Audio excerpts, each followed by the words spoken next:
Hello everyone, welcome back. I want to thank everyone that watched my previous video, and thanks to Chuck's Reviews and username X for commenting. Now the topic of this video will be the notion of justice from Socrates' point of view. Now Socrates defines justice in the state first.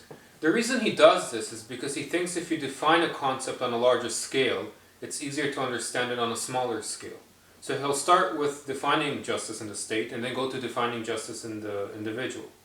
Now with that being said, and without going into too much detail, Socrates' state consists of three major classes: the guardian class, the auxiliary class, and the business class. And in regards to his state overall, he attributes four moral qualities: courage, wisdom, self-discipline, and justice. So the guardian class, given that its duty is to make correct judgment for the sake of the state, is attributed the quality of wisdom. The auxiliary class, or the soldier class, given that its duty is to defend the state against its enemies, is attributed the quality of courage. Now self-discipline is a result of the harmony between the classes. And from this sense of harmony, justice stems. So justice would be when every class is minding its own business or not interfering with one another. Or in other words, when every class is fulfilling its proper function. So justice in the state is when every class is fulfilling its proper function. From here, Socrates defines justice on the individual level. With that being said, Socrates identifies three parts to the mind: reason, spirit, and appetite. Reason allows us to calculate, predict, and make decisions. Spirit, or the will, or the soul, in other words, is the part of us that expresses emotions and virtues. For instance, passion and courage.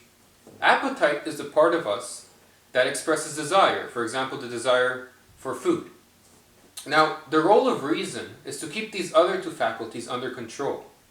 For instance, in order for an individual to be courageous, reason has to tell him what to fear and not to fear. Now, when it comes to appetite, reason will tell the individual that instead of having the whole cake, he should just have one slice instead. So from here it seems that Socrates defines justice in the individual when every part of his or her mind is fulfilling its proper role. Reason controls the other two faculties, and the other two faculties are indulged in, but within control. So from Socrates' point of view, and given his previous descriptions of justice, justice exists when everything is fulfilling its proper function. And the interesting thing is that this definition doesn't have to be applied to humans only. It can be applied to inanimate objects, for instance, like a room. You could say a room is just when every piece of furniture is fulfilling its role. For example, a bookshelf contains books, a drawer contains clothing, and so on. Thanks for watching, like and subscribe, and comment down below, what do you guys think justice is? Is justice giving someone something they deserve, for instance repaying a loan? Is justice revenging or hurting one's enemies?